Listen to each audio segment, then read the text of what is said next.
ఒక గ్రామంలో గోపాలం అనే రైతు ఉండేవాడు. అతని పొరుగింట్లో ఉండే సాంబయ్య పొలం పనులతో పాటు కోళ్లను కూడా పెంచేవాడు. అయితే వాటిని ఎక్కువగా బయట వదిలేసేవాడు. ఆ కోళ్లు చుట్టుపక్కల ఇళ్లతో పాటు పొరుగులు ఉండే గోపాలం పెరట్లోకి కూడా వచ్చేసేవి.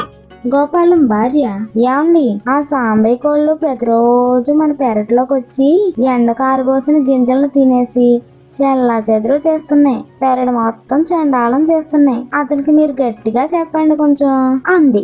మరుసటి రోజు గోపాలం సాంబయ్యతో, ఇదిగో సాంబయ్య, నీ కోళ్ళని మేత సమయానికి బయట వదిలేక ఆ అస్తమానం మా ఇంటి పెరట్లోకి వచ్చి ఎండగారు పోసి మా గింజలు తినేసి చల్లా చెదరు చేస్తున్నాయి. పెరడ మొత్తం పెంట చేస్తున్నాయి. ఈ ఆటి నుంచి అయినా వాటిని మా పెరడ వైపు రానివ్వకుండా చూసుకో. బయటయ్యా గోపాలం, అయ్యి ఏమన్నా మళ్ళీ మడిసిలా ఏంటి? అయ్యి మోగజీవాలు ఈ ఇంటికి వెళ్ళాలా ఈ ఇంటికి వెళ్ళకూడదు అనేటికి ఏం తెలుస్తుంది? మనమే జాగ్రత్తగా ఉండాలా. పోని నా కోళ్ళు నీ పెరట్లో గింజలు తినేసే అన్నావు కాబట్టి మీ పెరట్లో గుడ్లు ఎడితే నువ్వే తీసుకోయ్యా అంటూ వెటకారంగా నవ్వుకొని అక్కడ నుంచి వెళ్లిపోయాడు. సాంబయ్య సమాధానం విన్న గోపాలానికి చాలా కోపం వచ్చింది. సాంబయ్య అతని భార్యతో, మరోసారి వాడు కోళ్ళు నా పెరట్లో కొత్త చెప్పు, కర్రతో నేను వాడి కాళ్ళు ఎరుకొడతా, అప్పుడు కానీ వాడికి బుద్ధి రాదు అన్నాడు కోపంగా. గోపాలం భార్య, అయ్యో, వాడికి బుద్ధి చెప్పడానికి పాపం వాటిని ఎందుకు హింసించాలి? నేను ఒక ఉపాయం చెబుతా, అలా చేద్దాం అని గోపాలంకి ఒక ఉపాయం చెప్పింది. కొన్ని రోజుల తరువాత సాంబయ్య పొరుగురు సంతకు వెళ్లి వస్తుండగా అలవాటు ప్రకారం తన కోళ్లు ఎవరింట్లో ఉన్నాయా అని చూసుకుంటూ గోపాలం పెరట్లో కూడా చూస్తాడు. ఆ సమయంలో గోపాలం తన పెరట్లో అక్కడక్కడ పడి ఉన్న కోడిగుడ్లను ఏరి బుట్టలో వేస్తూ ఉంటాడు. అదేంటి గోపాలం, గుడ్లు అక్కడక్కడ పడున్నాయి, నీకు కోళ్ళు లేవు కదా, అన్ని గుడ్లు ఎక్కడే అన్నాడు కంగారుగా. ఇయ్యా, ఇందాకే నీ కోళ్ళు నా పెరట్లోకి వచ్చి వెళ్ళాయి. అవి పెట్టిన గుడ్లే.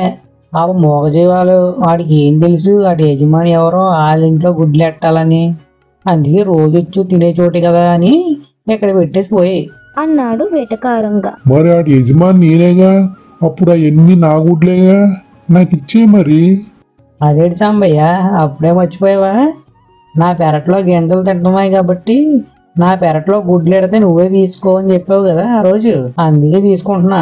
మళ్ళీ గుడ్లు ఎట్టినప్పుడు నీ కబురు ఎడతాలే, అప్పుడు నా గింజలకి నీ గుడ్లకి సొమ్ములు ఎక్కేసుకుందారు అంటూ గుడ్ల పుట్టని తన ఇంట్లోకి తీసుకుని పోయాడు గోపాలం. అమ్మో అమ్మో, నేను చూశాను కాబట్టి ఇప్పుడు తెలిసింది. ఇలా ఎన్నాళ్ళు బట్టి నా కోళ్ళు ఇలా అందరి ఇళ్లలో గుడ్లు ఎట్టేస్తున్నాయో, ఇక వాటిని ఎవరింట్లో కొనకూడదు బాబాయ్ అనుకుంటూ అక్కడి నుంచి వెళ్ళిపోయాడు. ఇంట్లో నుంచి అదంతా గమనిస్తున్న గోపాలం అతని భార్యతో, మొత్తానికి నీ ఉపాయం బాగానే పనిచేసిందే కనకం. మనం కొని పెరట్లో పెట్టిన గుడ్లు చూసి నిజంగానే ఆడు కోళ్ళు మన పెరట్లో గుడ్లు ఎట్టేసాయని ఎంత బాధపడిపోతున్నాడో చూడు. మళ్ళీ తన కోళ్ళు ఇంకెప్పుడు బయటకు వదలడు అని నవ్వుకున్నారు.